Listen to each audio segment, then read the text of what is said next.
Hey,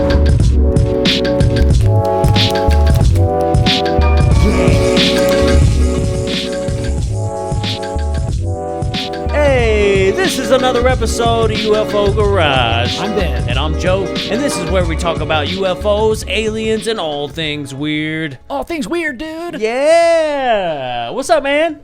Dude, not much, man. It's been a while. Dude, yeah. Like 2 weeks. Yeah, I'd like to apologize to everybody because it has been 2 weeks, but we have been doing documentary stuff. Yeah. We have been pretty tied up, but we tried to put out a couple little fun little videos out on YouTube. So if you haven't caught those, go check them out. They're pretty fun. We went to go play pinballs. Hell yeah. Pinball one day. That was sick. And that's partially the reason we didn't get an episode.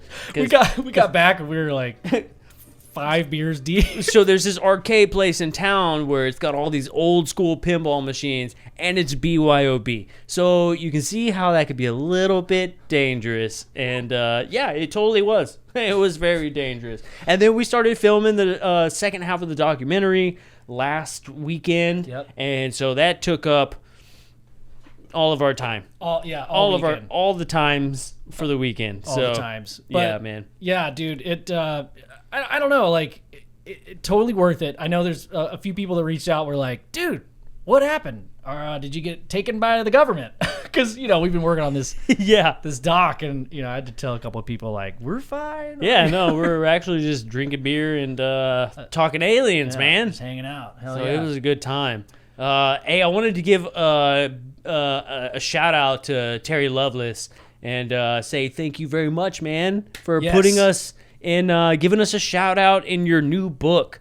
Dude, we're like, he printed us in the book. Yeah, it's pretty cool, man. And we're like, our name is in there next to like giants in the field. You know what I'm saying? So that's pretty epic. I was not expecting that at all. Like, I bought the book and then I opened it up and I'm like, oh, I'm just reading through it and I'm like, the guys from UFO Garage, that's us. So yeah, man. Yeah. Check out Terry Lovelace's new book, Incident at Devil's Den: The Reckoning. So he goes in and details out a lot more of what was left out in the first book, and then he's also got all these emails from thousands of people since he's put out the book, and he included some of their stories in the book as well. I just started reading it, but right off the bat, it's awesome. Yeah. It's awesome. Dude, I can't wait to hear more about it. And that's how the first book was, man. As soon as you open the book, you're like, this is amazing. I'm not going to put it down. Unfortunately, I have to sleep. So, Gotta get some sleep. I got to get some sleepy guy. Hell yeah. So, thank you very much, man. We really appreciate that. That's so awesome. Yeah, hell yeah, dude. I feel like we should send him some flowers. I will send it. Let's send him some damn flowers. Terry's going to be like, he's gonna say, these are beautiful. Thank you guys. These are gorgeous. Oh my god! How did you know I love daylilies? Specifically. Yeah. What if we just send him like a bouquet of like baby's breath? That's the cutest shit you ever said, Joe. Oh, thank you, dude. Baby's breath. Baby's breath.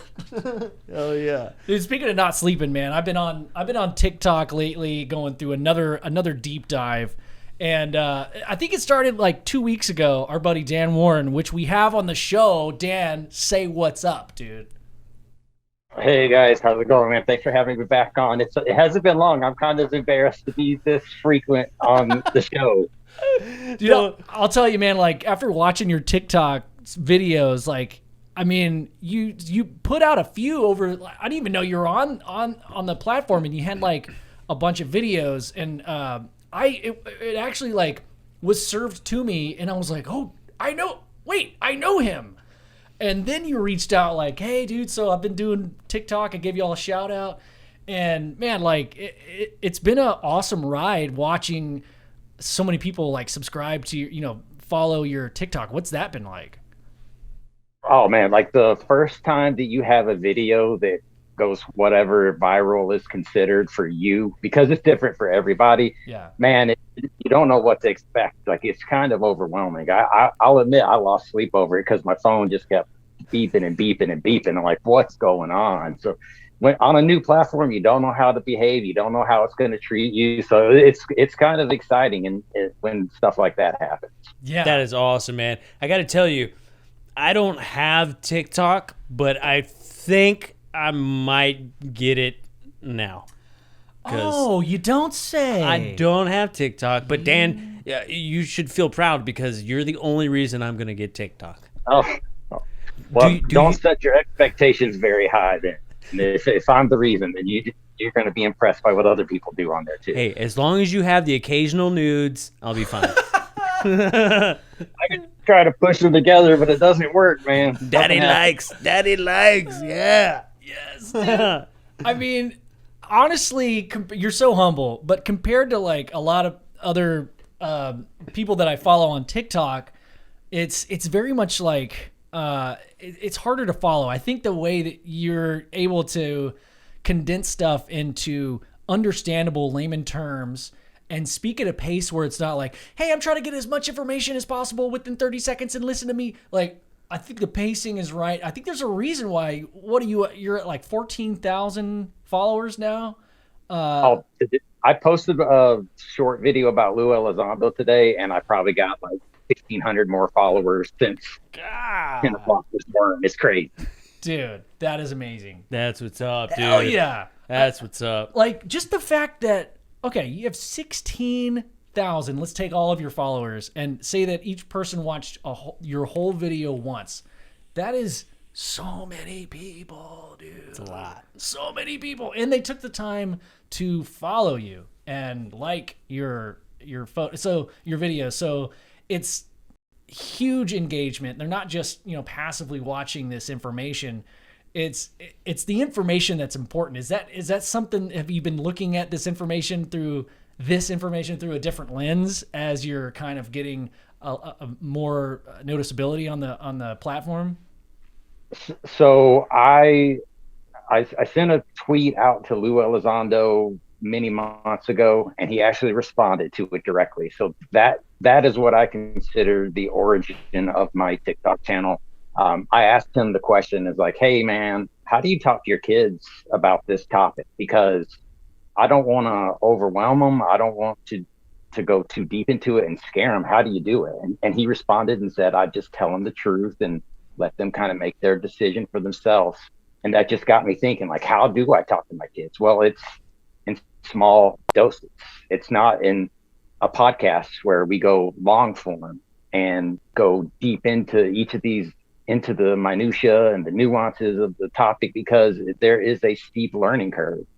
And so that's when I started thinking, well, if I'm going to talk to someone else that isn't familiar with the subject, it's got to be easy to consume.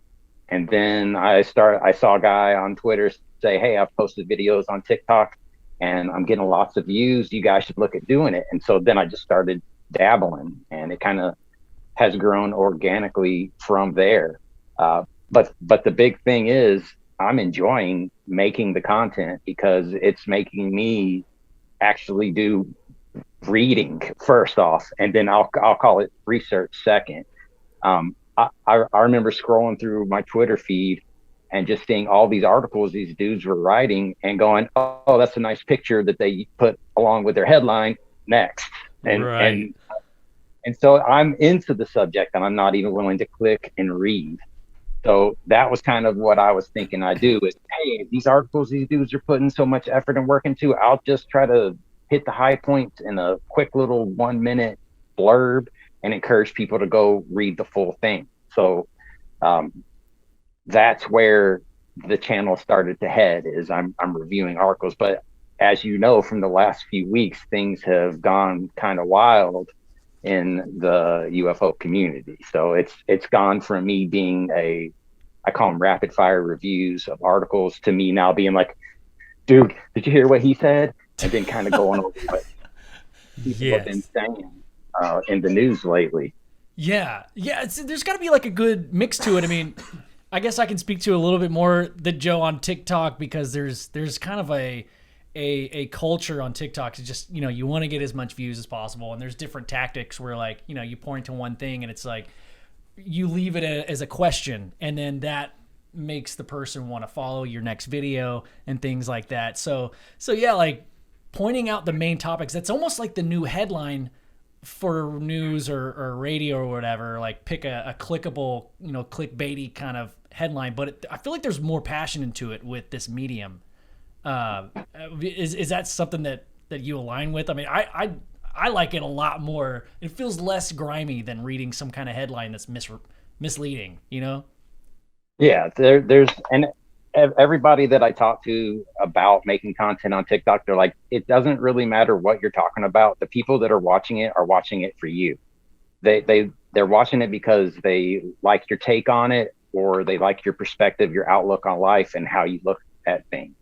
So that's where I kind of start saying, well, I guess I need to just start somewhat voicing my opinion, but stay accurate to the information that I'm presenting. That's the most important part for me. Is I'm not trying to come up with anything.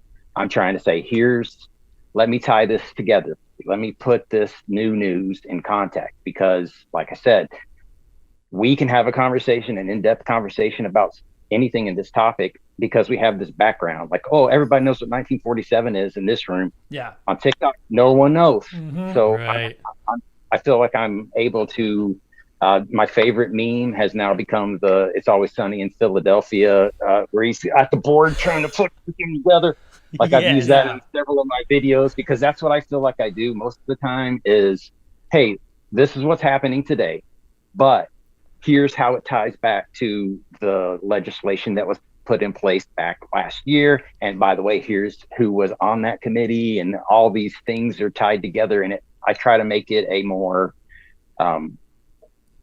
all-encompassing blurb about an article or an event, an interview or something like that, than just, hey, here's what Lou Elizondo said today. Like, here's what he said, and here's why it's important.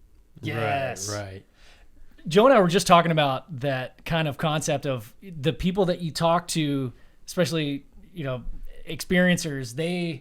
What were you saying? Like, they'll say something that they're still trying to put together and it sounds normal to them, but as somebody hearing someone's story and getting this information, we want to hear that overall big picture. Yeah, how they're really giving you the big picture and long form story, because it is their story. But at the same time, like as a listener, as a viewer, as somebody who hasn't had an experience or seen any of these things, we want the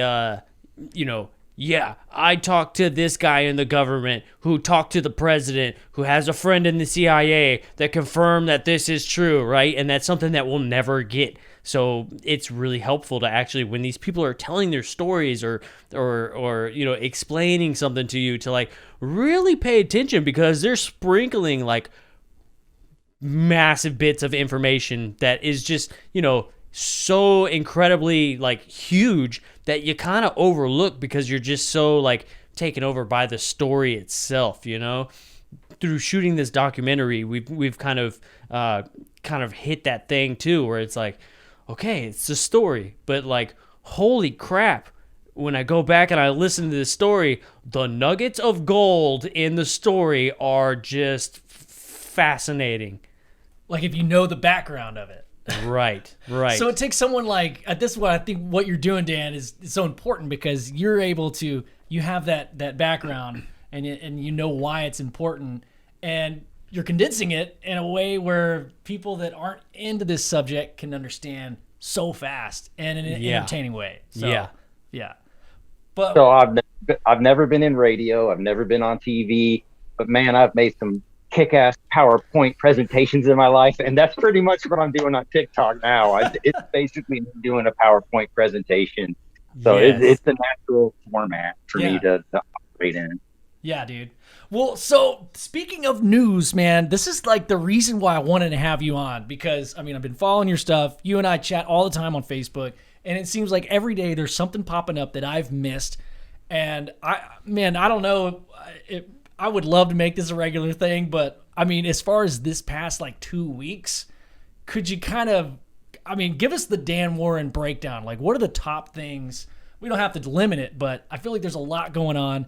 Me and Joe have been a little busy this past couple weeks, but you've been watching the news closely, and there's been a crap ton of stuff happening with high-level people, including senators, other people of government, news anchors. I mean, yeah, maybe fill us in what's been happening in the last couple of weeks with UFO news. Well, I don't feel like I can just say the last 2 weeks without going back a little bit further. So if you'll indulge me, I'll take it back to December. Yes. Yeah. December of last year was a game changer, in my opinion, because that's when Lou Elizondo, Chris Mellon, and Steve Justice left to the Stars Academy. Ever since then, there has been a shift in momentum as far as what Lou has been putting out there. At the beginning of this year, he went on podcast after podcast. He was all over the place. I'd say he did a dozen of them.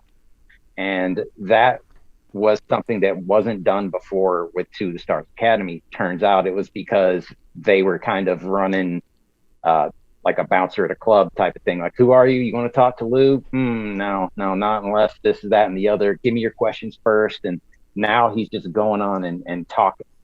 Well, that's happened.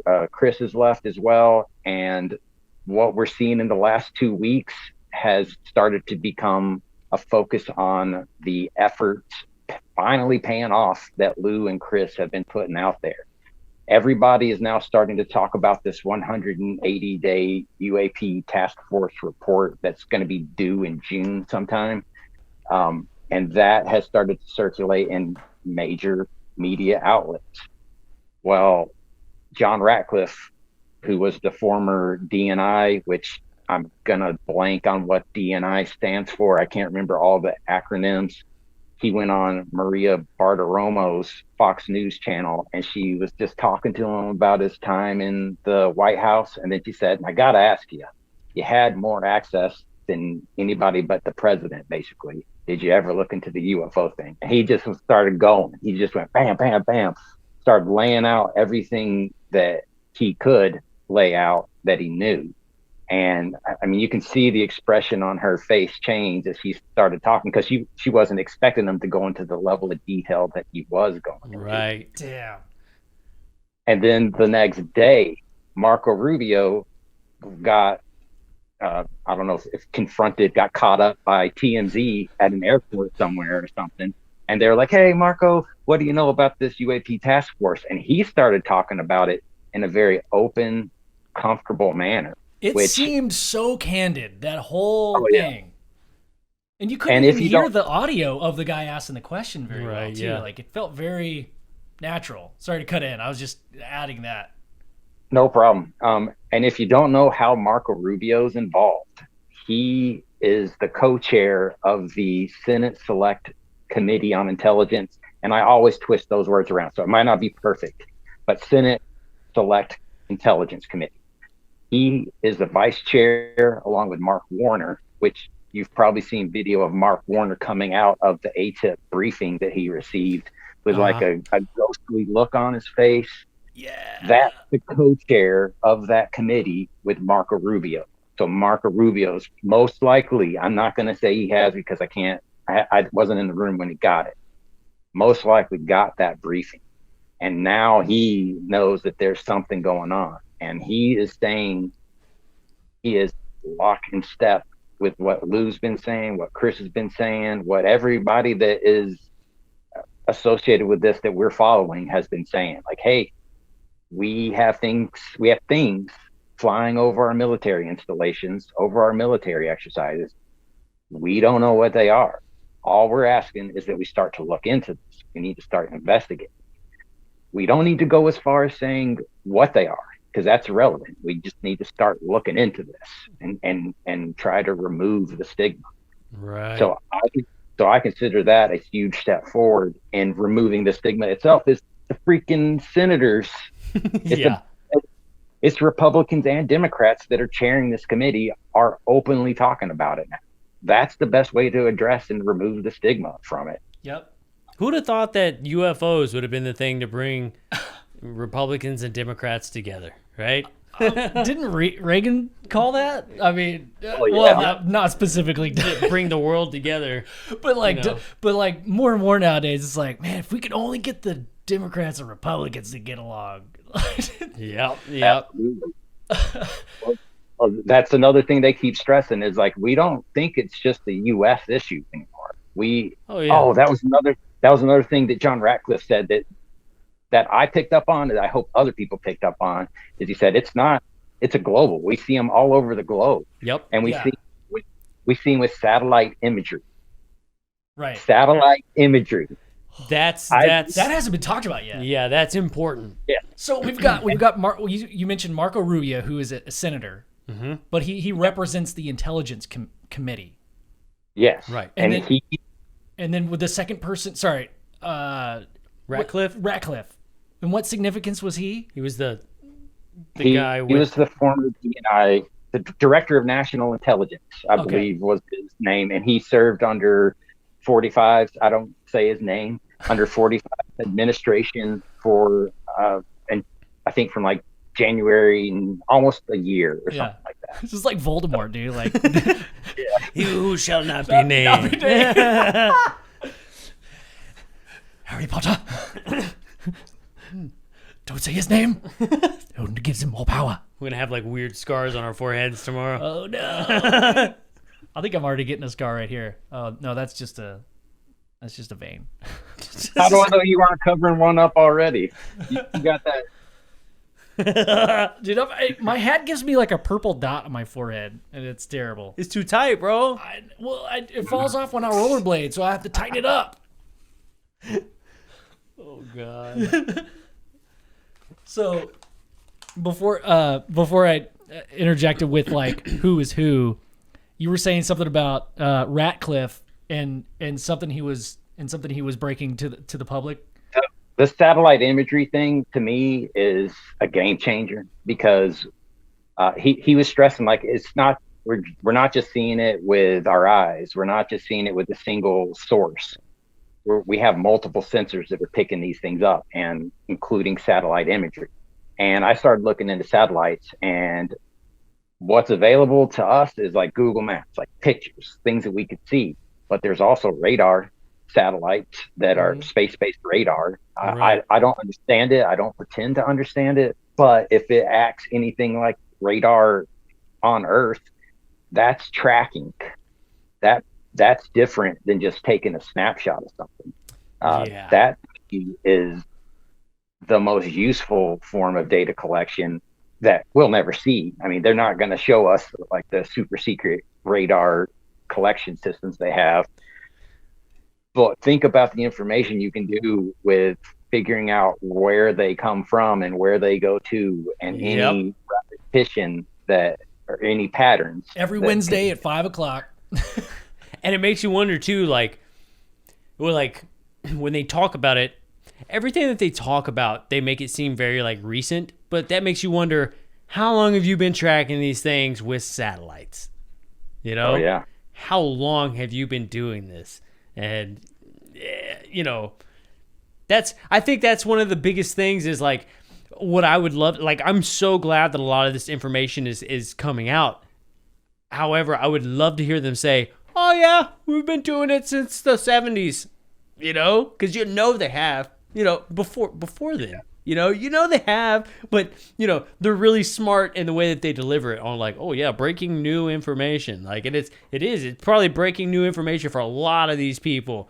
But when you go further back, you're like, oh, so you're doing that now. That just means you've gotten really good at it. How long have you been doing it? And what do you have? Like, what do you have from these satellites, man? Like, that's got to be an incredible view, being able to track these things. Like, if you can track them, they're just hopping around. Like, if they're not flying, right? Yeah. I mean, like, it's crazy. I bet that's an awesome view. Yeah, like, it's just data though, right? It's you're not seeing a photo, so it's not sexy to people that are wanting that disclosure. Right. Like, we want the UFO, man. We want to see Independence Day to really believe it.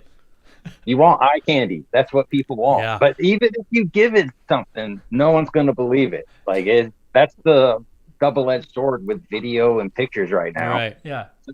It's like, videos. Sorry, go ahead.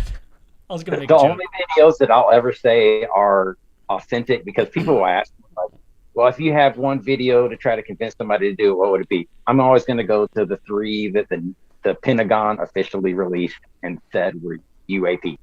Yeah, well, the issue is too also is that even when they talk about it, they describe these things as low visibility. So even if you are to get a picture of it, it's a shitty picture because it's low visibility. That's one of their main problems. Is they say it's like, yeah, they're hard to see. We can track them and we can, get these small pictures, but the problem is the low visibility of these objects that they're tracking in the first place. So,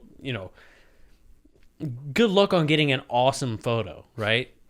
Yeah. I think there's a chance that we could get an awesome picture, but I think that this is such a broad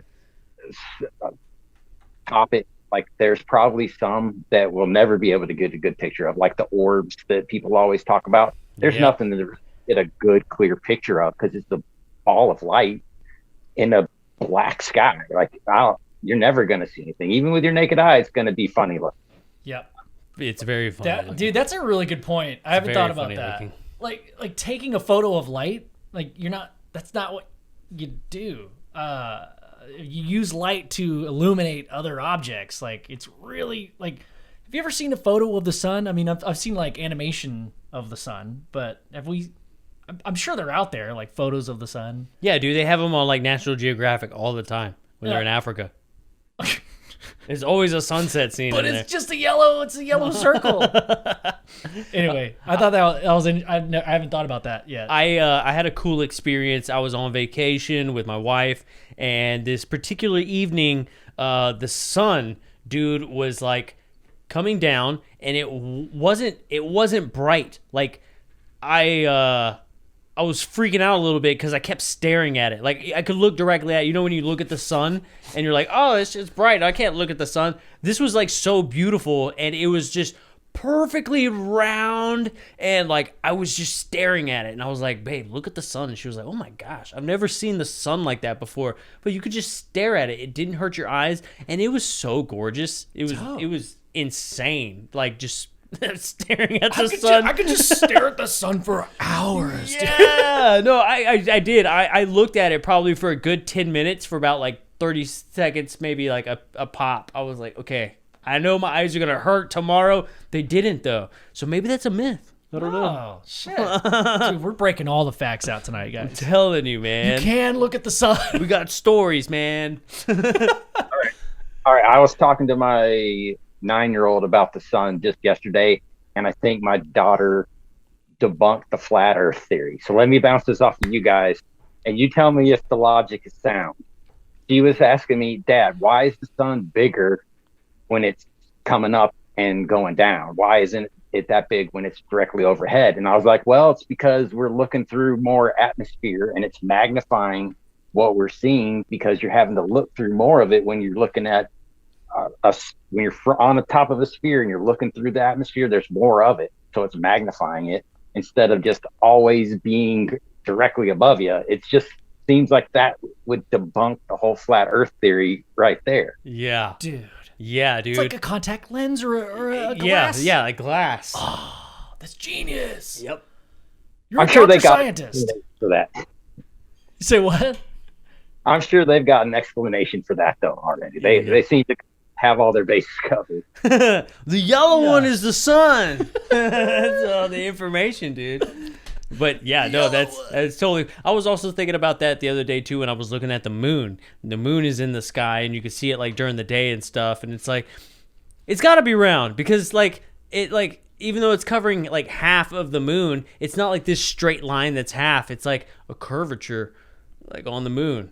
From the earth, it's the shadow of the earth. It's like this weird curvature, and it's like that no matter what angle the sun is at. So it can't just be like this flat thing, right? If it were flat, it would have to like move orientation. Like it would have to be. It would have to like tilt. Yeah, like it would have to tilt. Like I feel like that Tim and Eric bit where they're trying to explain the universe. And they're like, so you got your Tuderman and your Letterman's crest, and then you've got your starboard side, and then just Anyway. I think you're onto something though, dude. Yeah, dude, that's genius. We gotta definitely figure out the right answer to that. But I think you're definitely onto something for sure. I also think it's cool that like even though like you can see the sun like right as it's setting, like you can see the sun, but the sun is gone. Like it's not actually there anymore. Yeah. It's just like the 8 minutes that it takes for it the light to get here, you know? So like that last 8 minutes that the sun is there, it's actually not even there anymore. It's gone. Whoa. It's just the light that's hitting you now from like where it was. You can't like that's always such a cool thing for me. Whoa. You can look in the night sky and see stars that aren't there anymore. Like there's some that are out there, their light hasn't got, that have exploded. That explosion hasn't made it to us yet. Yeah, dude. Yeah, I was talking to our camera guy the other night. I was like, yeah, like you look at the sky and all these stars and stuff that you see, most of them don't even exist anymore. Like it's all, the sky is completely different. It doesn't even exist. That's just what we see because it's taken it so long to get here. Mm-hmm. It's such a cool thought. Dude, I have a trippy thought, but I mean, I don't want to derail it. I mean, shit. I'll go ahead and say it. Okay, so It's derailed. It's already derailed. already I forgot what we were talking about. Satellite images. Satellite images. That's right. Let's come back to, let's circle back. Yeah, we'll circle back. I'll save it. I'll save it. Or were you saying me go? I go? You go. You go. Me go. Okay. So I was thinking about this. If you were able to travel faster than the speed of light to a star that is 80 light years away, would you be able to see back in time here on Earth? Like, and look back. So 80 light years away on a different, a different space and time away from Earth, and look back on Earth with a telescope, would you be able to observe Earth as it was 80 years ago? So if you're 80 light years away, would you be able to look 80 years in the past if you're at a distance? Because it takes 80 years, yeah. 80 years to reach you. So does that cross the barrier of present? Like depending on your relative state? You would have to instantaneously get there. That's a little bit of a problem. But Yes. if once you got there, yeah, you could turn around and look back, because that light from 80 years ago is just getting to your new destination. Right. Yes. Yeah. So I think we figured out the universe, guys. Time is an illusion. We figured out you can time travel, but it's only like from a distance. You can only see it. You have to do it now or it doesn't work. Right. Well, that's a big. Well, yeah. You need that. You need a down payment on an instantaneous location device. But A no-door UFO. why does it have no doors? I don't know. We had a no-door Ford. That's why not. A no-door UFO. I mean, UFOs, do they have... I mean, does a UFO have a door? I mean... Man, I don't even know anymore. I don't even know anymore Would it either. be a 4-door? Would it be a 1-door? Do they have sunroofs? Shit. So many questions. Let's get back to satellites. Yeah, let's back satellites. Yeah. Yeah.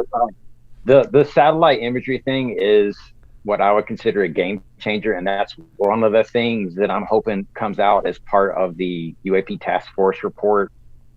There's somebody created a website that actually has a countdown on it, so you can go check it out. But I haven't heard the two people say it's due on the same date. It could be June 1st. It could be June 28th is another date I've heard. I don't know what it is. That's my birthday. But maybe it'll be your birthday present. Let's hope for that. Something good. But Marco Rubio has even said that he doesn't think it's going to come out on time. That was one of the things he brought up in the interview, because the government doesn't do anything on time. So why would we expect this to be any different? Yeah. So that's one thing that Marco said. And then 2 days later, he got interviewed again and started talking about UFOs. So this is the same senator that's responsible for the report talking openly twice within 3 days. I think that's a big deal. Dude. That's a huge deal. And he's speaking about it so well too. Like, it's almost as if, do you feel like he's being honest about it? Does anybody else get a feeling of like maybe he's reading a script, or like maybe he's been coached into saying the things that he's saying? Coached or educated? I would say he's been educated. Like, hey, man, follow Harry Reid's footprints and don't jump to the conclusion that it's the ET hypothesis. We don't need to go there. That's the same thing Lou Elizondo said. It's been repeated by a lot of people that are influential, and he's saying the same thing, is we need to look into this. We don't need to go as far as trying to determine if it's an alien or an ET. We just need to figure out what's going on and start asking these questions. Just keep it simple, because it is a threat to our military service members that are, I mean, you saw the American Airlines flight that reported a missile-shaped object that zoomed over the top of them. Oh, yeah. Mm-hmm. I mean, that's an issue. Like, I don't want one zipping over my passenger plane that I'm flying on. Like, if that kind of an encounter is occurring, we don't need to ignore it. We need to try to look into it, figure something out, and avoid potential negative outcomes. I'm gonna push back just a little bit on that, because if it's happening now, it's been happening since before we've been flying. I mean, so for me, it's like, okay, yeah, I think it's important, like, totally, like, yeah, let's figure this out. But I don't think that they just kind of started doing it. Like, these things have been zooming by your passenger plane since passenger planes came about, I think, and we haven't really had an incident. Same thing with the military. I mean, like, they've been tracking these things for a long time. It's been admitted that, like, yeah, we've been seeing this stuff since before computers came out, right? I mean, we have these old reports of, like, old wooden ship Navy, people that have written in their logs and stuff saying that they've seen crazy stuff. And, like, there may be some negative interactions, but for the most part, I feel like, what passenger plane do we know of that has been, like, blown out of the sky by a UFO? No one knows what happened to the Malaysia Airlines, dude. Okay, I'll give you one. I'm kidding. I'll give you one, right? But yeah, no, that doesn't take away from the fact that, like, yes, we need to look into this. We should figure out what's going on. Are we going to figure out what's going on? Probably not. Not until one comes here and tells us what the hell is going on. We're all just going to be guessing the entire time. But I also think, like, we have to avoid, like, this fear porn aspect that I feel like the government is kind of, like, they kind of push it a little bit, like it's a danger, it's a threat, it's a airspace threat to national security, like all these words that they use, right, is obviously important. But at the same time, where's the evidence for that? I mean, I guess we don't really have evidence for positivity either, but it seems like it's just very empty on either side. So does that mean that these things are possibly just neutral? I mean, this is all just a guessing game. I'm playing devil's advocate to the should we really be scared of if we see one zip by our airplane, right? I'm actually more scared of a flock of freaking geese, in my passenger airplane than I am a UFO flying by, Well, I'll rephrase what I said to say we have things flying over our military, our most sensitive military and nuclear sites, and they could pose a threat if they wanted to. It doesn't appear. I'll take that. From what I've heard, what I've seen, that they want to be a threat, but they have the capability to be so if they wanted to be one. It's better to be prepared than not be prepared, exactly. Right? Yeah. Yes. So is that a philosophical conversation, or is that a survival conversation? Because you can look at a threat in a bunch of different lenses. Right now, we're seeing this phenomenon as a neutral force, and we can agree that it's a force because we're observing it with our senses. But there is no evidence to, against or for the fact that they could be a threat or not a threat.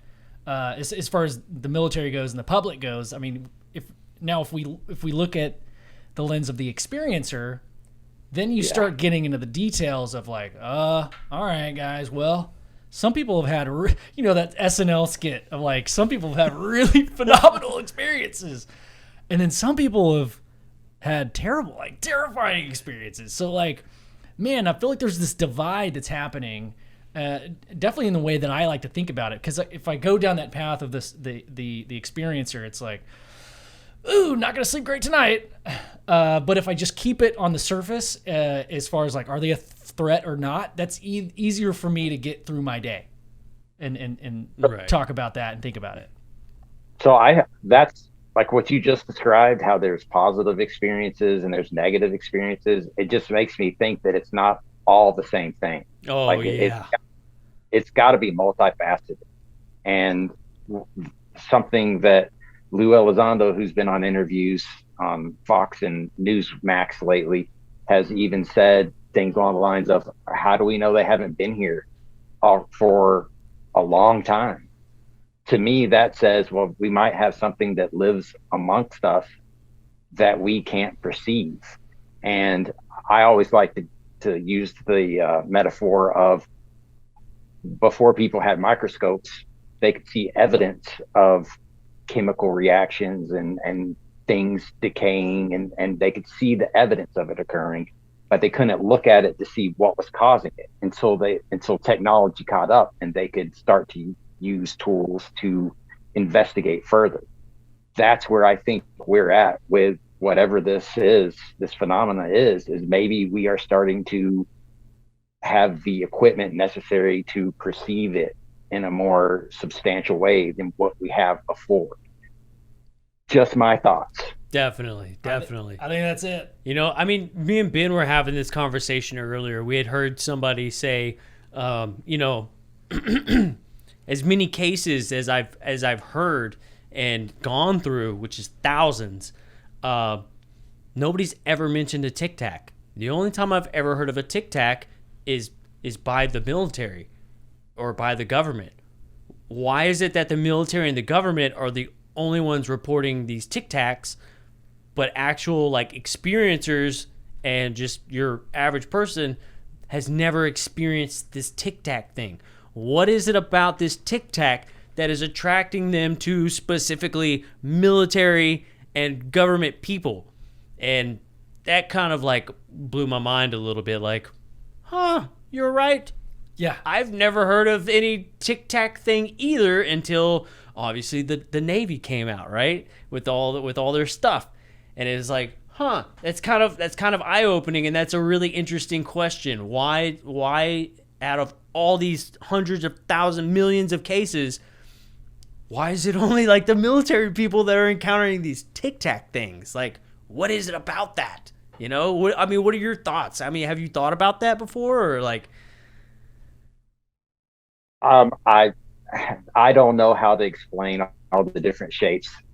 Jacques Vallée has put forth the theory that basically says we could be being messed with. Basically, like, pretend we're sitting in a movie theater and we're looking at the screen.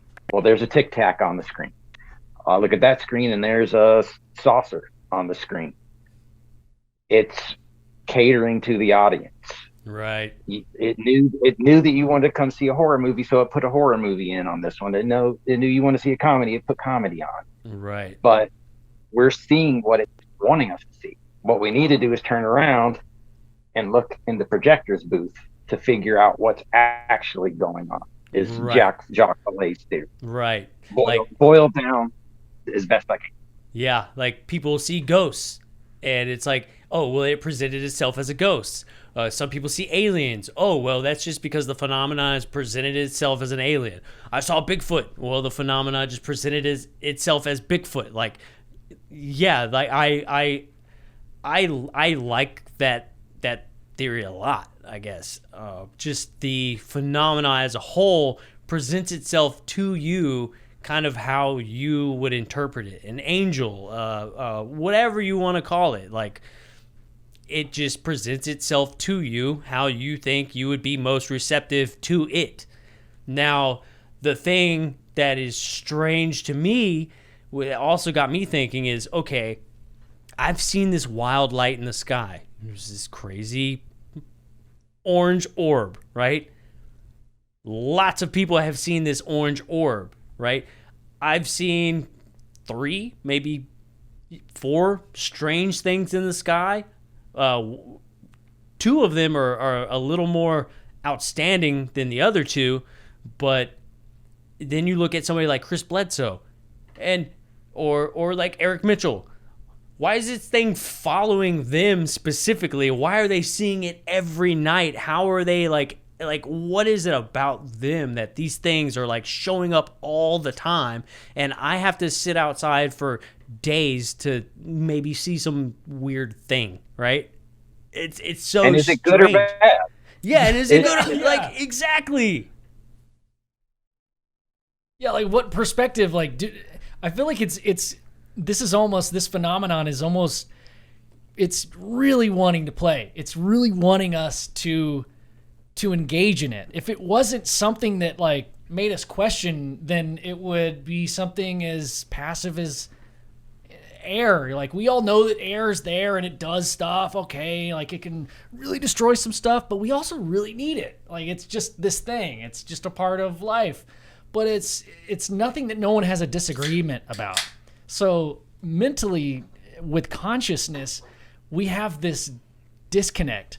And I mean, society today, with most people, probably not everybody listening to this podcast, but the fact that there is even an argument that even exists has to, I think we got to look there. It has something to do with there being a divide in consciousness and belief. It has to do, that's why this thing is so all encompassing with like politics, with the future of energy, the resources, and like good and bad and evil. Like it wraps up everything. And the fact that all of it has to do, when you really boil it down, to belief and your fellow man. Like, people say that, yeah, I've had an experience. Well, if you haven't yourself had that experience, I mean, you can believe them to a certain extent. Is it ever going to be a 100%? Probably not. I think we got to look there between that little space, that little gray area. That's where this phenomenon lives. It loves that little gray area because consciousness doesn't know what to do with it. And there's a question mark, and it's fun. So that's one thing I have noticed in the comment section of my videos is there are some people that are like firmly planted in, no, I'm not taking any new information in, and everybody's lying. They're all making this up. They want their 15 minutes of fame. And so I try to engage with them to be like, let me understand your perspective. Like, thousands and thousands of military people are trained observers, are seeing these things, and you're not going to believe a single one of them. No, I wouldn't believe any of them. Well, what about the abductees? Do you believe any of them? No, I wouldn't. What would it take for you to believe anyone? Basically, he would have to be abducted. Like, right. Some people are not going to, it doesn't matter how much volume of information and data you put in front of them, until it's real for them, until it happens to them, they're not going to believe it. And even then, they still may not believe it, because you hear about experiencers and their whole thing, and they're like, this happened to me, and it took me 3 years to even wrap my head around it or even want to believe it in the first place, you know? Well, like you mentioned Bigfoot, I listened to Wes on Sasquatch Chronicles, and he's always talking about hunters will explain away a Bigfoot sighting as a bear because they want to go back out in the woods.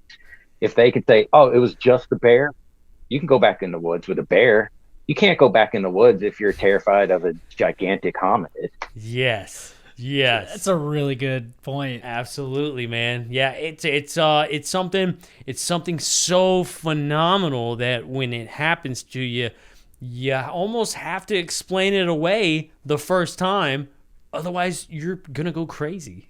Like, you just can't almost believe this thing, you know? Not to mention having to tell that story to a bunch of people and get their opinions. I mean, you just tell your stories on TikTok and you get all these people that are just like, nope, sorry. Can you imagine if like it actually happened to you and then you're just trying to explain this to somebody? Like, this orange light thing. I've only said it on the podcast, and I've talked to Ben and like maybe a couple other like closer friends, but I don't tell that story to anybody because why? Like, I don't even know how to explain it really. It's such like a weird thing that I couldn't imagine seeing one in my room or being taken and then trying to tell somebody what happened to me.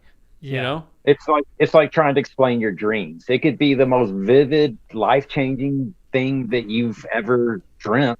Yeah. And try to explain that to somebody without sounding crazy. It's also no one wants to hear about your dream. Like it doesn't affect them, so it's like, why are you even telling me this? Yeah. I don't know, maybe that's a pessimistic way to look at it.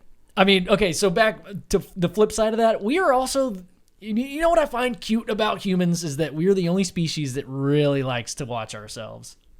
Like, we spend a lot of our day just watching other humans say stuff and do things. I think that's cute. Something that humans do. Right. Have you come across some of those videos on TikTok yet, Dan? The which ones? There's like a trend going on of like, instead of saying like being pessimistic about like the human race and some of the dumb shit we do, which I could talk about all day, like stuff, you know, like a Bill Burr bit. But like, if you look at it through the lens of, instead of being negative, saying, you know, it's something I find that humans do are cute. And it's like, we celebrate our birthday. We celebrate the day that our relatives were born, like one day a year, and we all get together and we have cake. That's kind of cute. Yeah. I hope some positivity comes out of TikTok. That's the goal. Like, use it as a positive tool when you can, because it gets turbulent at times. But I can't say I've seen any of the videos you're describing yet. Yeah. It takes so much effort to make little videos. We talked about it. I can't it's a 1 minute video, but it takes me 20 minutes to record it because I keep flubbing on the words. So it's hard for me to find time to watch other people's videos too terribly. Yeah, it's crazy. I mean, when we started as we've been doing this podcast for almost 2 years, like I have actually, because we talk so much to people directly, I've stopped consuming as much, and it kind of sucks, and it's kind of like, okay, well, that makes sense. I just don't have enough time in the day to do that. But yeah, like the 12 minute, 20 minute effort to put into this something that's going to be, maybe a minute or 30 seconds, the effectiveness and the efficiency, you can't argue with that with the platform. Oh yeah. I mean, it's a good force multiplier. Basically, you can take this one little thing and send it out into the ether, and it does the work for you. So it's definitely a good tool to use to try to communicate with a mass amount of people.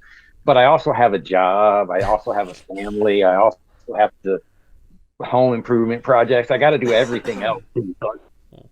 That's my free time, is making these videos, a lot of it, and then trying to keep up with some of the other stuff. And I'll tell you right now, a lot of, like, they encourage you to respond to comments. So that's another big time suck when I'm on TikTok. It's just I want to have open conversation. That's one thing that has shocked me, is the amount of people that are sharing their stories of their encounters, of their sightings, in the comment section. Oh yeah. I put one out about black triangles, that black triangle picture that's supposedly going to drop. Yep. Maybe it's in the UAP task force report. But I'd say 30 people commented, I saw a black triangle fly over my school when we had a fire drill. Me and my 5 buddies saw it, and it zipped off. And they're given these very real, very specific examples of their experience. There's another guy that I thought was fascinating. He said, I saw it come real fast and decelerate suddenly, sit there for a minute, and then accelerate real fast. I've rarely heard anyone talk about anything decelerating quickly. That there's some of these experiences in the comment sections that are like, this guy is telling what he knows is the truth. Like, he's telling us his truth. Right. He saw something, and he's sharing it with us. So I always try to make a point to tell him thank you for sharing it and then try to get a little bit more information because I can't help myself. Like, what did the skin of it look like? Can you see any roots, or what do you think it is? Just some information. So it's been interesting in the comments section for sure. Dude, have you seen the Senate Intelligence Budget report for 2021? I'm not even sure if you can find that right now. Yeah, we might be able to. The budget? Okay, you can. Cool. Yeah. I was gonna say, if not, we can send you an email with it. It's so crazy. Like the fact that they're like, $61.9 billion specifically for UAP research. And like that's just. I don't think that's all the money going towards. Yeah, that's just what they're telling us about, And it's like, we'll just put this nice little number in there and wait, what was the number? $61.9 billion. I thought you said 69. No. I was gonna be like, the government is sexual. Nice. I'll politely push back on you on that one. Yeah. So here's my understanding. The Senate Select Intelligence Committee bill, which I think is 3905, was issued and published with Marco Rubio's name on the front page back in June of last year. Yeah. That document was written by the entire committee, including Mark Warner. And you know who else was on the committee at that time? Kamala Harris. She was involved in the Senate Select Intelligence Committee while they were putting the verbiage together for the bill that then got slipped. I'll call it slipped into, but it was just normal politics as usual, into the December omnibus COVID relief bill. And that's the funding that came forward to actually start the clock on the UAP task force 180-day report that's due in June now. So it goes back to last year. That's when Terry Lovelace sent it to us. He was like, "Hey, check this out," and it was about a year ago, I think, that he sent it to us. So there was a lot of strange verbiage in that document too. It was, It was weird. I think that was probably the draft that they had written. I don't think it was the actual what got put in there. I think it was like a pre-draft of what they wanted to propose in for the bill. Yeah. And I was just reading through it. I was like, this is just kind of ridiculous. But we know you're gonna spend way more money than that, dude. We know it. Yeah. Also, so let me tell you this news that just, I don't know if it's news. This theory that started to been floating around. John Greenwald from the Black Vault. I don't know if you guys are followers of him. That guy's so diligent and thorough. I'm scared of. Dude, yeah. He was reviewing the information in that bill, and he was like, I don't know if you guys have recognized this, but this is Chris Mellon writing this. This isn't these senators. They don't know what they're talking about. Chris Mellon has guided them to put this verbiage together to be put into this, whatever the terminology is for the bill. So it's got Chris Mellon's fingerprints all over it. Oh yeah, is John's.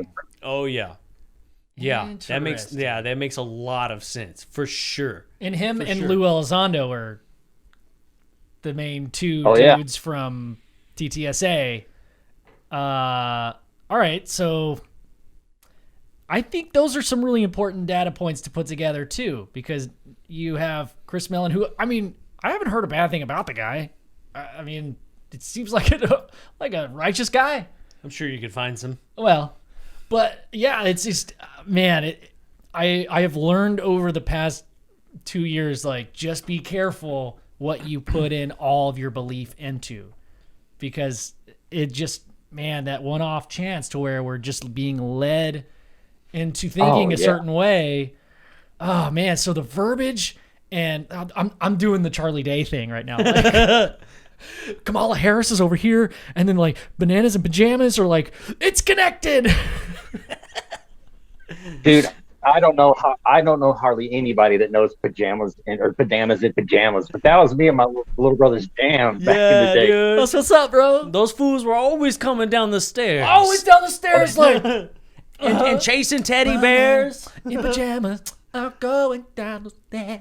Yeah. Was it dude. B1 and B2? I think that was their name. Yeah. Bro, bananas and pajamas went hard, dude. Oh I yeah. used to love that. Oh man, yeah. Also, have you ever peeled a banana and said, "May I take your jacket, sir"? Not yet, but I'm gonna now. Just say it in front of your family. You're like, you're peeling a banana, dude. Yeah. It's sexual. I said that in front of Jess the other day, and she was like, "What? Are you talking to yourself?" I'm like, "No, I'm obviously talking to this gentleman here. Banana. May I take your jacket, sir?" Pardon me, Mrs. Jaquita. Yeah. So that was fun times. Anyways, get us back on track, Dan. let's switch from bananas and pajamas to quantum physics. Oh, So dude. Ooh, let's go. smooth transition. So Lou Elizondo, like I said, was on a plethora of podcasts in the beginning of the year, and he was on a Fox News interview 2 days ago, and then today he was on a Newsmax interview for their little 4-minute blurb, but that's major mainstream media. So I'm wondering if he's gone, all right, I did the podcast thing. I'm getting the long form interviews out of the way.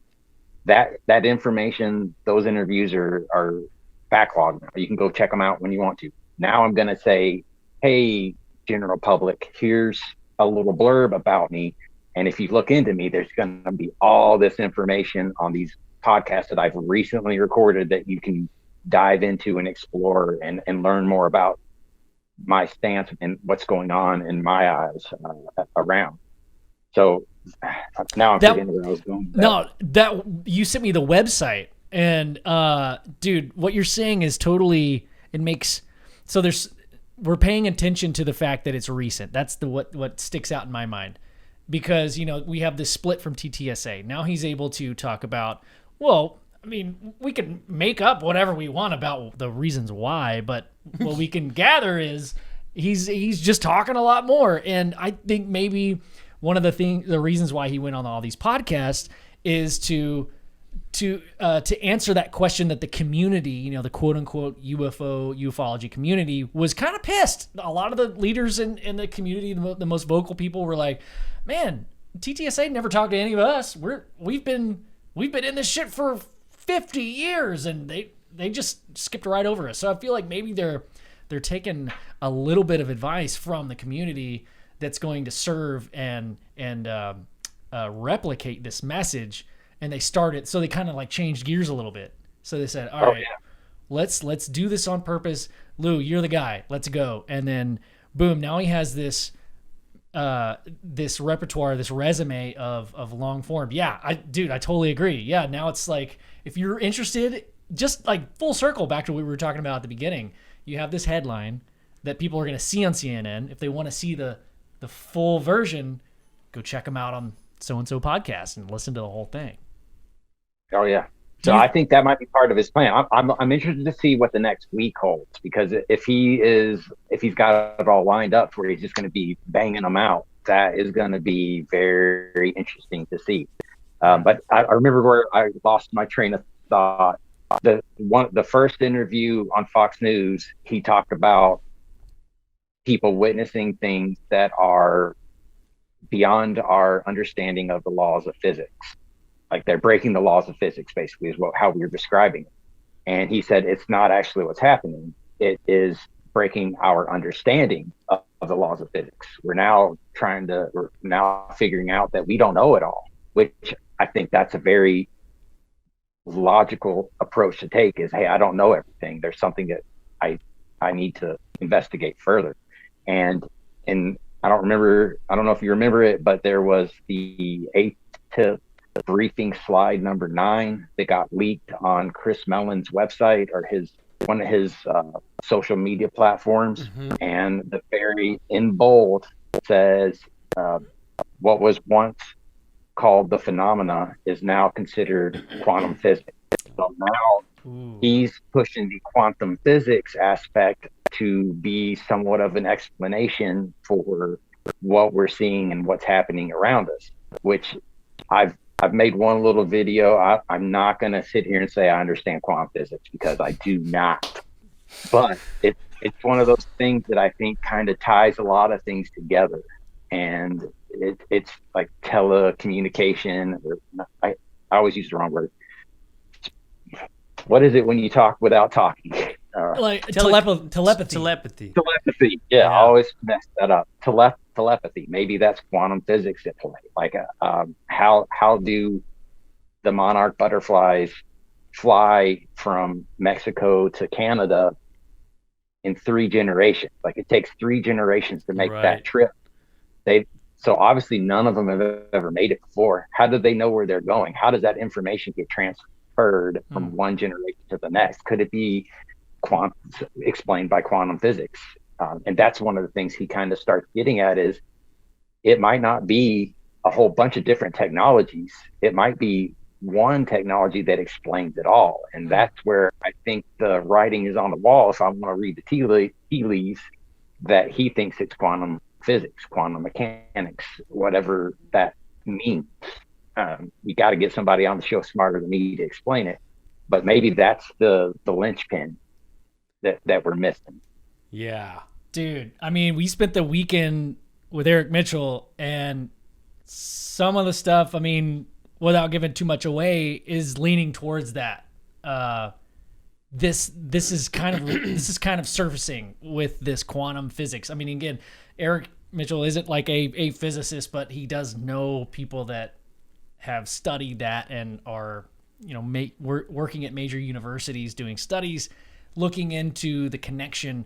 I think you're onto something, Dan. Like, I think it could be a new lens to understand physics. I think quantum physics, it's all been theoretical up until recently. We can't really prove and see it. It's going back full circle to that, like, proving things, and you just have to believe the person that you believe, that you know the best. And maybe the quantum physics is the equivalent to the microscope for the phenomena. Maybe we have to see the through quantum physics. Yeah. And even then, dude, like, it's like, okay, we've mastered quantum physics. Like, what's the next step past quantum physics? Yes, because there will be one. Because we're literally scratching the surface of this, and it's like we're just getting into quantum physics. Quantum physics may explain, like, the next chapter to this whole thing, and then we're gonna go another 1,000 years, 500 years through. I'll even be nice about it and say, like, another 150 years until we start breaking on this new type of science that we've never even thought of, because quantum physics is going to open the doors to so many new ideas and things that we can do. And then we're going to think, oh, we have quantum physics, we can now do this thing now that we have quantum physics mastered, right? Yeah. It's like I think it's going to keep going. That part fascinates me on, like, how far does this go, man? Like, just, Have you ever looked at a fractal? It just keeps on going. There's been so many people that, like, have had strange experiences that came back saying, I don't know, man, reality's a fractal, dude. And everybody's like, that's hilarious. But it just keeps going and going and going. And just when you think it's going to stop, it goes. Yeah, definitely, dude. Like, it's so mind blowing. Yeah, it's so mind blowing. I mean, so we've seen The Arrival. Yeah, and there's a key moment. Yeah, Dan, you've seen it. So there's a key moment where I think I love. This is my favorite part of the movie. The concept that as you learn the language of this ET, your consciousness begins to perceive reality differently. I think that's just, full stop there. Yeah. Yeah, I mean, even the experiencers themselves, like, their reality is completely different after their experience. It's not what we what we live every day. Everybody's experiences are different, but these people seem to have like a completely different just reality in the way that they think and the way they process information and how they live is just way different. Yeah. Well, the person that comes to mind right away is Samantha Mowat, I believe is.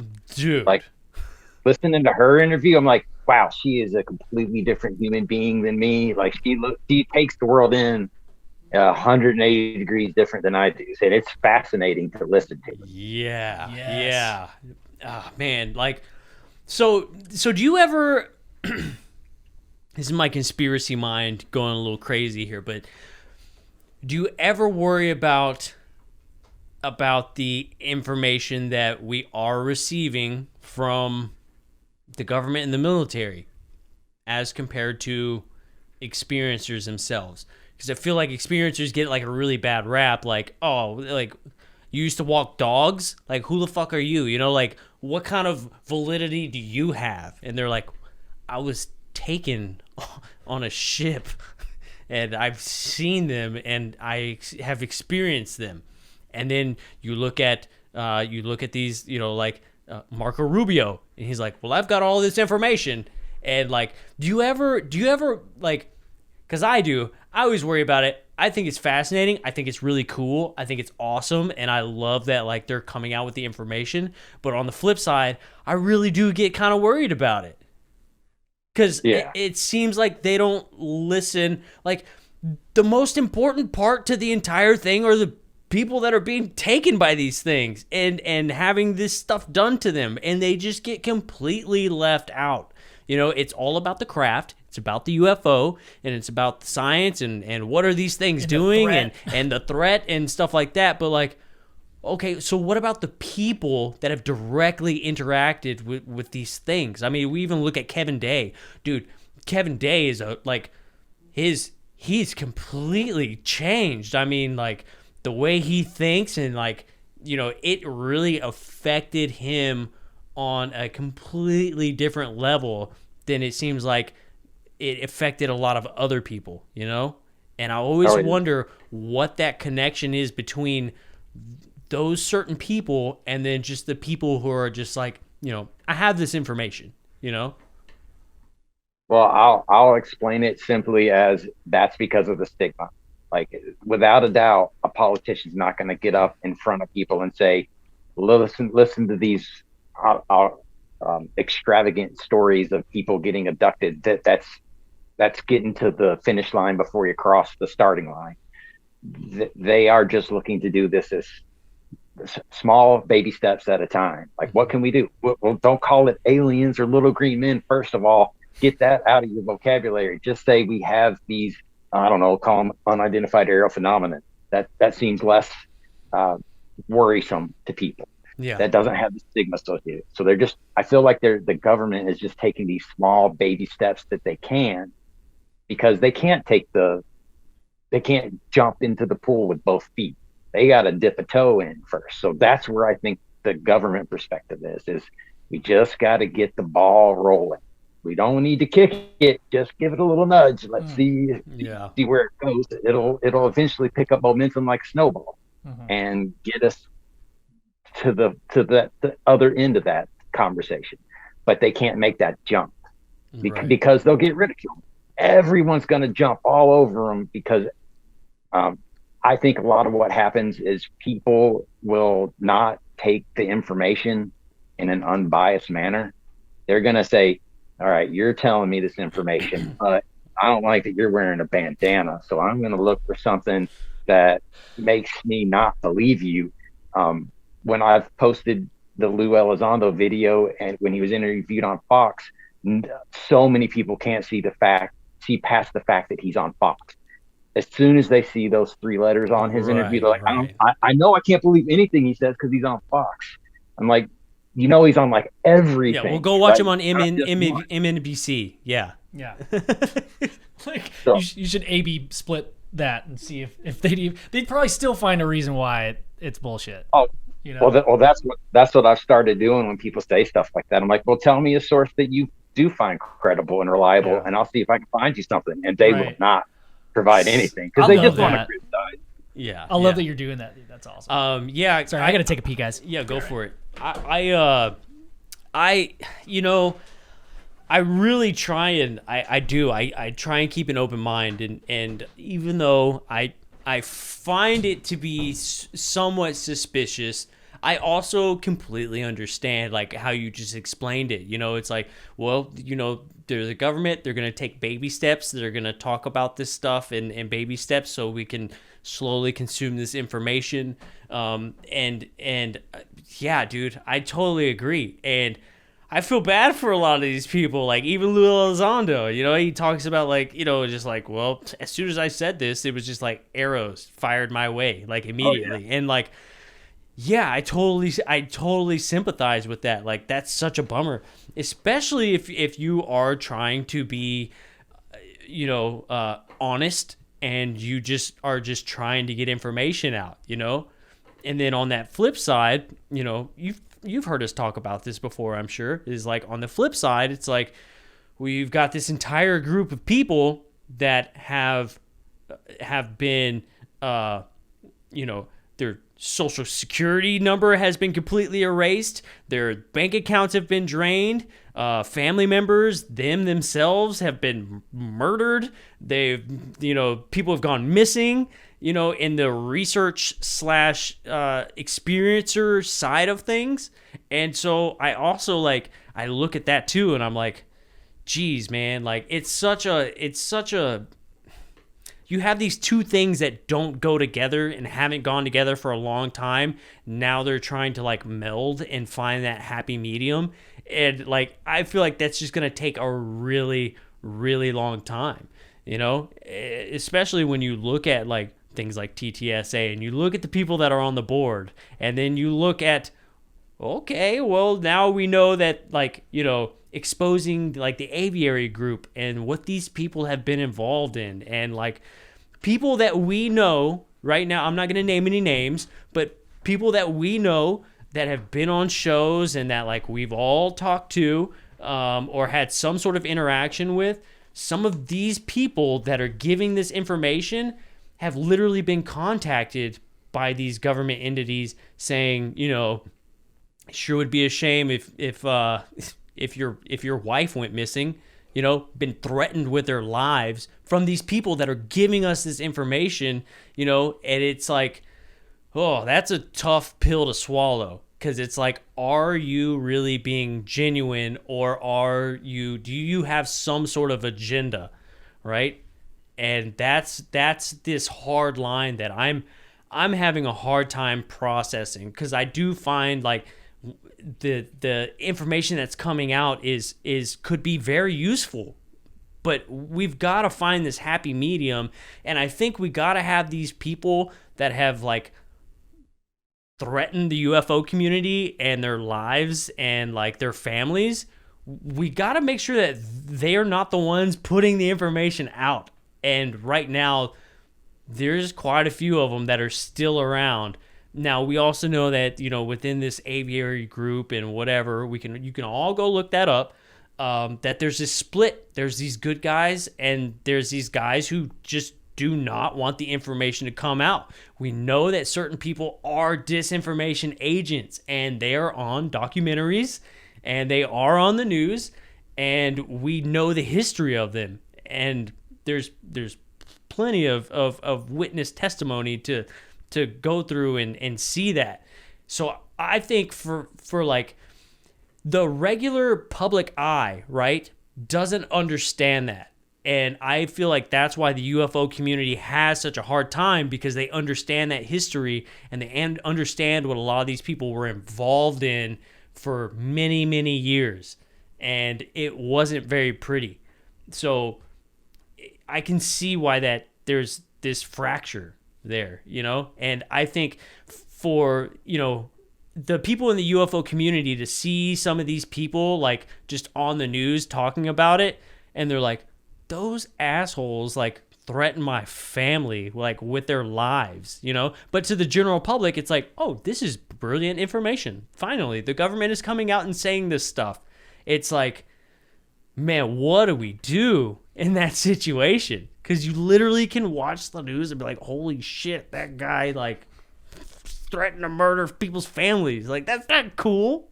You know, we're not naming any names here, and not even the guy that we're looking at on the screen right now, you know, just certain people, right? It's hard, I think.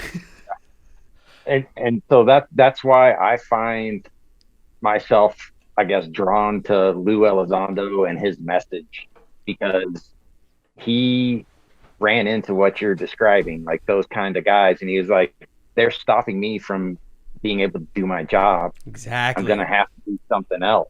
A quote that I've heard that I think is applicable to the UFO subject is, progress is made one funeral at a time. And Woo! it's a generational thing. Like, think about where our grandkids, their perspective of the world around them is going to be. I think about your grandparents. Like, what did they experience, and would they have ever imagined what you're going through right now? It's a total different issue. The curmudgeons that are in our society are typically older people. I'll be honest with you, right? Because they're set in their ways. They're not open to new information like younger generations are, and that's what's unfortunately why it's going to take a long time for things to actually move forward, is because you got to overcome that type of a problem. Yeah, man. I always think about that. Like, your grandparents, they literally went from like probably not having any electricity at all to watching us land on the moon, like within a span of just short span of time. And it's like, what a mind, you know, like a total mind screw to like live in that era where it's like, yeah, like your grandfather was saying, like he didn't have a toilet in his house. Like, he never got used to shitting in the house, right? And like the electricity wasn't a thing. Like, a lot of people still like lived in cabins and stuff, and grew their own food and canned their own stuff, and you know, they had those pioneer skills, but then also lived through this generation where they got the washing machine, they got, you know, the dishwasher, they got electricity, they watched somebody land on the moon. I mean, they got all these awesome cars, moon shoes. Like, that, what a crazy time to live in, you know? And then you look at us now, and it's like we take all that stuff for granted, but like now we're talking quantum physics, and now we're talking about UFOs, and you know, we're feel like we're kind of like, you know, on the cusp of like grabbing, you know, something tangible to grab onto. And like, that's got to be, you know, yeah, you look at those old people and that's got to blow their mind, because a lot of them are still alive today. So not only do they live in that not getting used to shitting in the house, but they're also like, what? Quantum physics and UFOs? Are you kidding me right now? I don't know about that. It's wild, man. It's such a wild thought how fast everything happened. Yeah. Ever since 1947, the Roswell crash. So, Dan, like, what do you think? Yeah, what do you think your kids are gonna think about this time? You mentioned earlier, like, how do you, and this is how you even reached out to Lou, and being able to talk about it in little baby steps. What do you think your kids are gonna say in maybe 10 years, like, and look back on this time? So this is the thing that I always can't get out of my mind, is they're either going to think I'm an absolute idiot because I got fooled by whatever this is that's fooling us, or they're going to think I was ahead of my time and open-minded and thinking deeply about things and using all my mental faculties to focus on something that's unknown, mysterious, and intriguing. Like, it's going to be one or the other. I'm an absolute idiot, or I am onto something. And I hope I'm onto something, of course. Yeah. We all do. I mean, me and Joe sitting here, you know, doing this podcast, like, we have said so many things that we were probably wrong about. In 2 years, maybe 5 years, we're going to be like, oh, God, shouldn't have said that thing. That's dumb. But you know what? I think we got to live in the moment, and we got to do what feels right. And this has always felt right. Yeah. And it's not like this is something new. Again, this is something that's been happening since there's ancient recordings Yeah. Hundreds of thousands of years ago, people were recording something, and it's taken us hundreds and thousands of more years just to get to the point that we are today, to where we can even openly talk about it. Yeah. You know? And I mean, going even deeper is just like the culture accepting where this is going to be. I mean, I know that was the initial question, but I mean, for anybody else out there listening to this right now and, you know, being conflicted with why am I so interested in that? I think there's a reason that we're all here having this conversation and thinking about this and putting as much energy into our day. And the fact that it feels so right. Like if it felt awkward and weird, like we were forcing it, like it wouldn't be fun, but it's fun. I feel like us three have a good time looking into this subject, not just the phenomenon, but the history. I mean, I love talking about the connections, the possible connections with ancient people, you know, even further back than the Egyptians. Dan, you and I had this thing going back on Twitter with Hathor, which we have some information about. Like you saw that Twitter, you sent me that tweet. That's right. So, I mean, man, there's just so much to it. And you know, 10 years from now, you know what? I'll be okay. I'm going to give it that chance, that 50-50 chance. I mean, Oh, yeah. Definitely. But I'll get back and answer your question more directly. As far as my kids go, I keep them in mind when I make my TikTok videos, because I don't want to say anything that I would not say in front of my children. And so all of my videos, that's why I feel like accuracy is important, and empathy and compassion is important. Like, hey, these people are seeing something, they're experiencing something. We should listen. We shouldn't judge. And it's exactly the same conversation I have with them in general life discussions. Yes. Yeah. Yes. We should judge people based on their actions, how they treat each other, how they treat you. Don't trust people carte blanche. You gotta vet them and do that through. And so that's one of the things that's important about my videos, is making it consumable to my children, and I'm trying to make something that I'm proud of. I would be proud for my kids to watch. Right. When they're old enough. I don't think they're old enough to sit down with me. I showed them one video, and it started playing, and within 2 seconds, my older one was like, "Oh, Dad, you've got the most boring voice." And it's true. I feel the exact opposite. I think you've got an amazing voice for what you do. It's so good. Yeah. Yeah, man. There's that many. Is one of my approaches. Is I don't want to be who I'm not. Like if I was making videos and I was very charismatic and smiley and bubbly, that's not me. I couldn't keep it up. You would know that I'm being a phone. Right. But I'm trying to make my videos almost deadpan, just talking, like I'm just talking. This is just me saying these words, and as straightforwardly and as straightforward a manner as I can muster. I struggle with pronouncing words sometimes, unfortunately, but overall, I'm trying to just deliver news in a way that I would deliver it to you guys if we were sitting down having a conversation. Yes, that's so important, man. Hell yeah. We did a little bit of filming where, like, me and Ben were like, okay, here we go. These are the cases. And, like, dude, it was so awkward. But it was like kind of not scripted, but it was like, hey, do this. Yeah. And, like, it was so awkward because it wasn't like, blah. Like, what we do is like just very off the cuff. Like we have a rough idea what we're going to talk about, but as soon as we know exactly what we're going to talk about and try to go through and like say a specific thing a certain way, like, dude, I almost passed out because I was so nervous. Dude, yeah, we just clam up. We're like,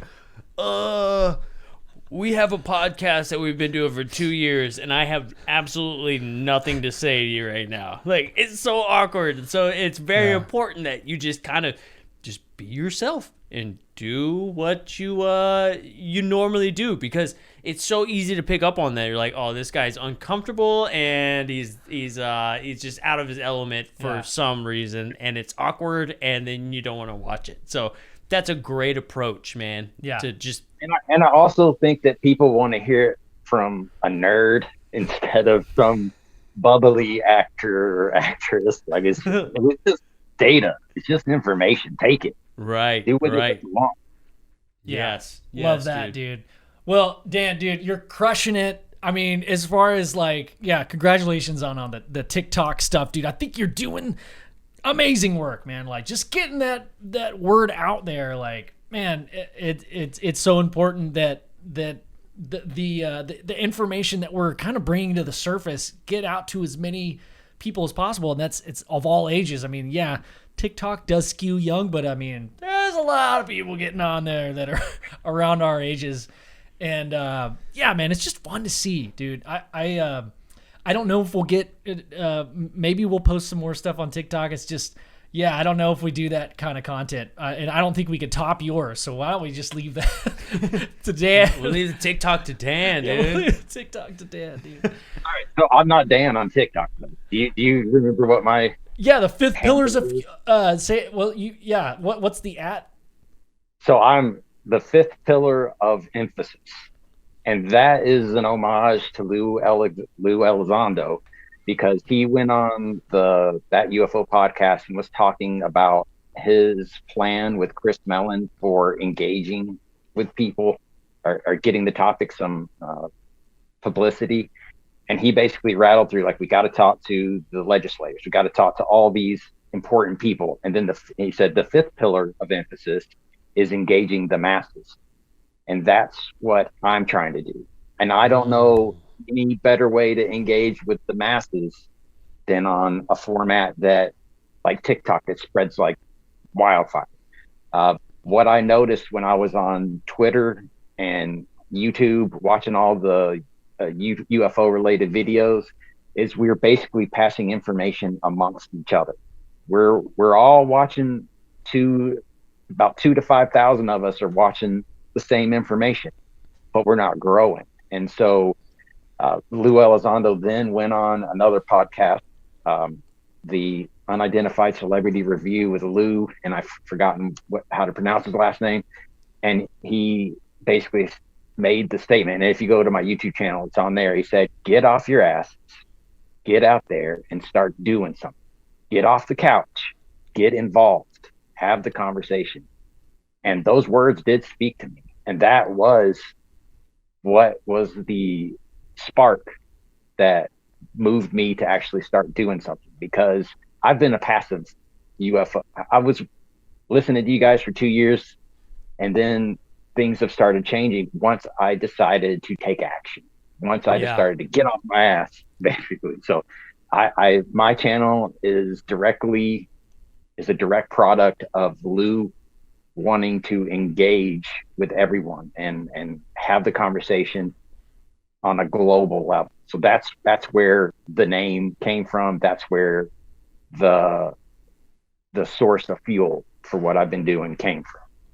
And now it's become fun. Dude, absolutely, man. That is amazing. Yeah. I did not know that. That's such a cool backstory. I thought you were going to be like, yeah, my inspiration was the 5th element, and I always wanted to be like Lilu.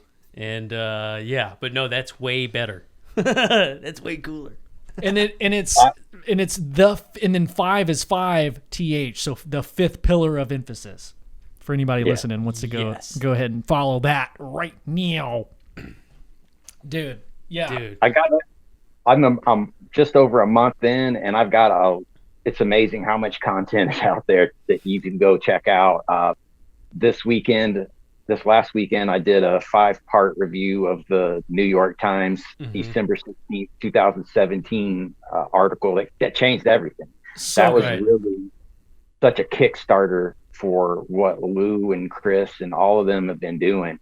So I got to go back and actually read through it and then try to take what was said in that article, bring it up to date, and say, and because of what this says, these things have happened. Oh, and by the way, it goes back further. And I kind of like I said, provide some context and some significance to what was said in that article.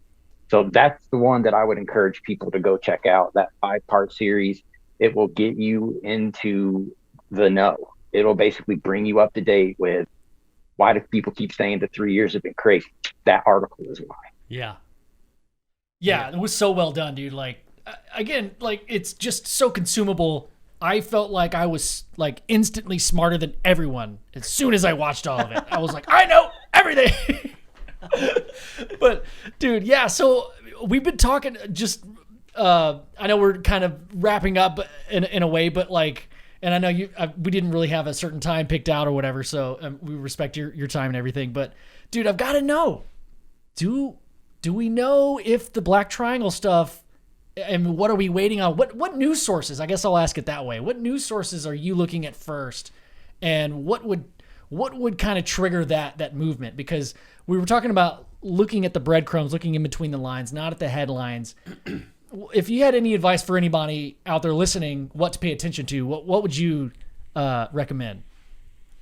I would 100% recommend everybody get on Twitter, go look at who I follow, and follow, because there is a conversation going on at a high level on that format that not a lot of people are aware of. Not a lot of people are given a second thought. There's so much information immediately passed around amongst that community that is where you're going to find the most information, the most up-to-date information that's out there and available. It's coming in from all different kind of sources. So I consider it the UFO hive mind. There's just so many smart dudes that are on that platform wanting to have a conversation. Like TikTok is, hey, look at this, and then go look into it. But on Twitter, it's like, let's go ahead. Let's work this out. Let's have this deep conversation. I don't agree with you, and here's why. And there's a lot of back and forth that goes on there. Yeah. I guess there's like the TikTok is elementary school, and Twitter is more college level. I guess I don't want to give it that much credit, but it's beyond next generation conversations about the topic, I guess I'll call it. Nice, yeah. And by the way, you follow UFO Garage on Twitter, right? You follow. I mean, we're talking about smart guys, right? I mean, talk about high level conversations. I mean, we have the highest of conversations sometimes, dude. High. So yeah, What kind of high? Like, we're super high conversations. super high conversations occasionally. Oh man, Dan, dude, I love you, man. Like, Yeah, dude. Shit. you're just such a great dude. I love having these conversations with you, man. I'm so glad that we're able to I'm so glad that we met. We haven't met personally, but we're going to one day. We're coming to hang out with you one day, dude. We're gonna look through your night scope, your night vision telescope, because we still haven't gotten one. Dude, I got an ad for a night vision little camcorder thing the other day, and it was like, hey, you could get this. It was very targeted, because it was like, we know you like stars. You could get this for $150 a month for the next 6 years. And I was like, babe, yes, say yes. We can finance it. We can. I need another loan. But I mean, if people want to listen to the first conversation we had when we first had you on the show, Dan, we talked about the night vision camera. I mean, y'all go check that out. Say where everybody can find your stuff, Dan. If people are listening and want to find your YouTube channel, and just one more time for the TikTok, dude. The TikTok, and I also have a YouTube channel where I post my TikTok videos onto YouTube. Doesn't get a fraction of the plays and views, of course, yet. We'll see if there's any hope for the future. But they're both the 5th pillar of emphasis, 5 instead of spelling it out.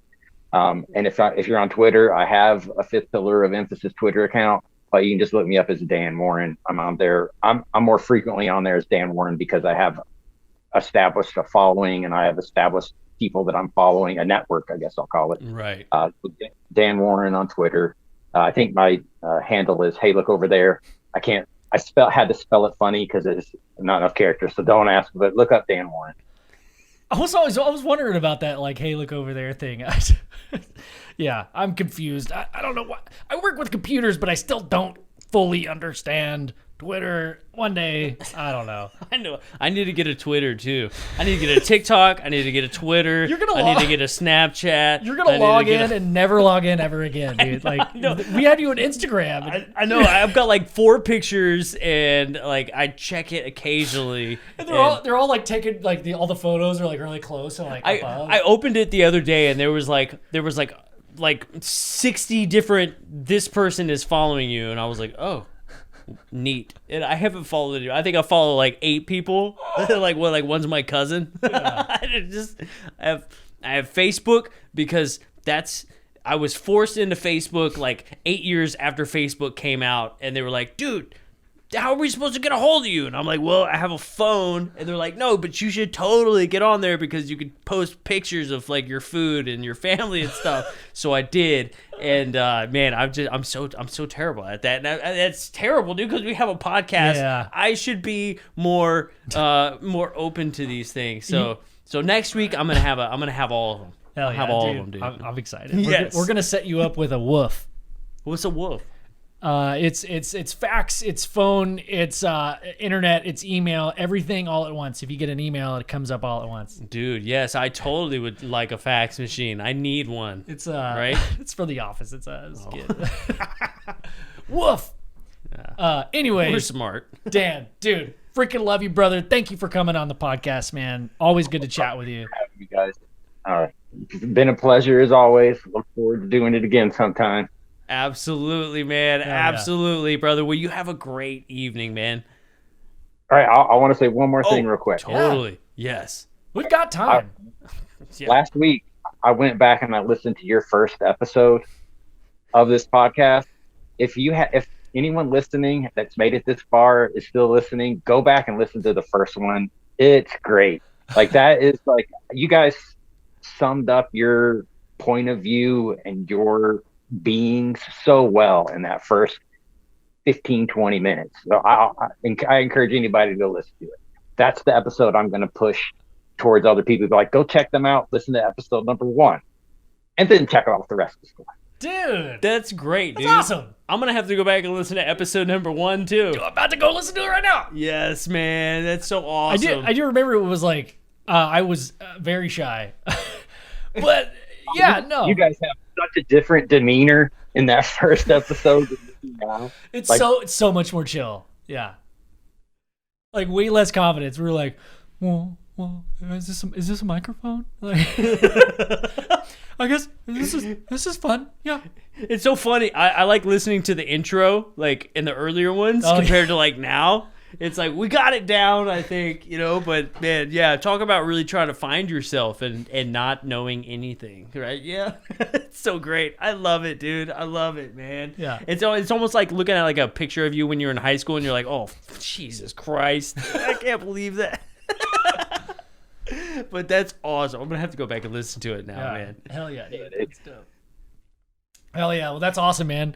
Well, shit. Dude, we've got to, I mean, me and Joe were talking about this. Like, a lot of shows have like that 15-minute pre-show thing where they have a specific person come on and talk about news. So maybe we'll talk about this off air. But dude, I think a lot of people would love to hear from you. At least like once a week, if you can pull that off for like 20 minutes or something like that, and let's just go back and forth. I think that'd be fun. Back and forth like current events and stuff. Because I think this is only gonna get more frequent. It's more bigger, dude. Totally. Well, the good thing is, like, the TikTok thing is just forcing me. You know how it is. If you learn something, that's one thing. But if you have to teach someone else something, you learn that thing way better. Yeah. And that's what TikTok's doing for me. I'm having to get my poop in a group before I put a video together. So I got to know all the ins and outs. So it's working out for me. It's helping my knowledge on the subject by doing these silly little videos that I make it with my kids in mind. So it's a big plus. So it might be something we can do. That would be pretty awesome, man. Yeah, we'll definitely we'll talk about that. I think that'd be a cool little addition for sure. Hell yeah, that'd be dope. We got to come up with a fun name for it though. Like, I don't know. It would be 15 minutes with Baba Randan. Baba The Randan! newsman. Baba Randan, the newsman. And you would have your own music too, dude. Yes. Oh, it's going to be great. It's going to be beautiful, man. We're going to work this out, all right, Dan? All right, sounds good, guys. All right, brother. We'll talk to you later, man. All right, man. Take care, guys. All right, bro. Thanks again, man. See ya. Peace. I love it. Hell yeah, dude. I love it, man. Dude, I love Dan, man. I like Dan. I love Dan. He's such a good guy. I know. Like, dude, the quality of I mean, you and I, we go off on tangents and we have a good time. We talk about farts and stuff, and we like talk about deep stuff, and it's like you know, but man, when Dan's on, it's like he has some really awesome ideas. I know, man. Yeah, so like Dan is like another Gary. It's like well, all of our guests that we've had on, right? Yeah, they can all it's an open door, man. You're welcome to come on anytime. But like if there's some time where it's like we got to get somebody on the show, man, it's like Gary and Dan are like the main dudes, you know? We love those guys. Yeah. And they could totally like just, you know, and Will and Micah, and, you know, I know, and Phil and Mark from, dude, it's just crazy because everybody we talk to, like, we become like such good friends with. It's like if we could get them all on the show at one time, that it would be ridiculous for one, but it would just be awesome, dude. I love everybody that like we've come in contact with, man. Yeah, we've made some really awesome friends, dude. It's I mean, we back to the beginning, like, dude, we were. Terry Lovelace. I mean, what a awesome dude. Yeah. And the fact that he like put us in his book, like, what? He didn't have to do that. It's so cool. Awesome. It's so random that like we never thought that we would actually make an impact on somebody for anything, right? Like that's not the goal at all. I was fully prepared for just like, dude, we thought it was a milestone to get to 8 episodes. Yeah. Yes. So I love it. Yeah, man. I'm so excited about what's coming up. There's so much bubbling to the surface. It's not like we've worked super hard. We've just like met really awesome people, and just showed up, and we just did what feels natural. I mean, going back to that, like the people, like you guys out there listening, if you've made it this far, if you're interested in this stuff, just keep going with it. You know? Yeah, man. And the thing is, like, when it comes to this subject, you don't have to be right. You know? That I feel like that's a big thing that, like, everybody's worried about. And it's like, well, I don't really know. I mean, dude, we don't know either, right? We're all scared to put out some shit that's wrong. Right, absolutely. But, like, ultimately, we're all just guessing. Yeah. We're all just guessing. Yeah. Right? And not so much, that's what makes the thing fun. And it's almost like, you know, like when, this is maybe the wrong example, but when I'm not, okay, when like that one time when Ronald McDonald and he was chasing the Hamburglar and he was like, "Hey, give me my hamburgers," but then they became like really good friends and like, and then like, okay, so you remember when the Hamburglar was like, "Hey," and then it got like a little sexual for everybody in the ball pit, and then they had to take those statues out. Especially when Grimace came out. Oh, and he was like, yeah, Grimace. I like the chicken nuggets. You know what used to bother me so much is the commercials. Remember when Grimace would just throw those little cheeseburgers into his mouth like they were fucking like quarters? Yeah. It pissed me off. Like, the scale is all off on this. That's not how big they're a lot bigger than that. You can't just throw a hamburger in your mouth. False advertising. Yeah, it just hits your face and falls to the ground, and you wasted a whole hamburger. Such a waste. But sorry, dude, what were you gonna say? I was gonna say, guys, hey, Hey, hold on. Like, Dan is a perfect example of like feeling the need to take an action, get out there, put content on the web, on the internet, interwild webs. I think that's just something that we all kind of have to get over. I firmly believe that with quote unquote social media, like we're all afraid of looking dumb and, you know, fat, different angles and like double chins and like, oh, I've got gray hair. Fucking who cares? That's why you grow a beard and you have a close up to where it doesn't show your stomach. Yeah. Right? Yeah. I'm actually not wearing pants right now. Ben's not wearing pants. I never do, dude. Freaking hey. after the show, dude. Sorry, dude. That was perfect. For those of you who aren't checking out the YouTube video, it's a must watch for that part of You know it. how fast I swept your hand away? What do you, no, okay. Yeah, that's not good. So my point is, guys, if y'all have an opinion to say, post it. Go on TikTok, post your idea. Yeah. And like, at Dan or at us, or stitch us or whatever. People are going to shoot it down. That's just the way it is. But people are also going to love it. And either way, you get to have a very mind-opening conversation about the whole entire thing, which is the entire goal in the first place, right? Yeah. You don't want to just say something and everybody agree with you. Yeah. But you don't want to say something and everybody just shit on you either.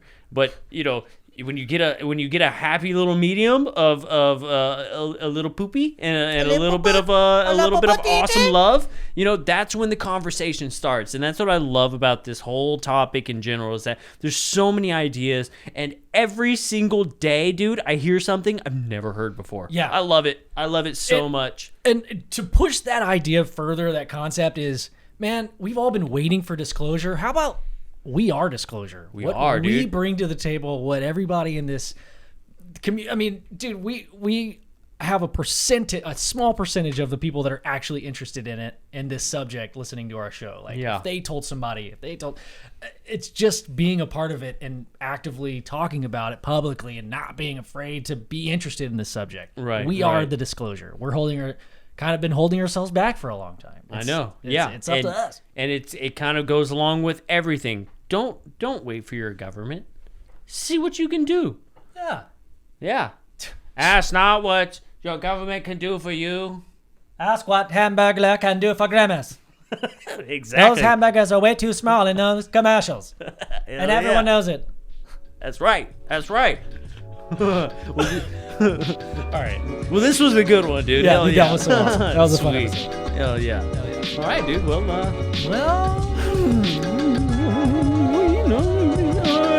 this was another episode UFO Garage.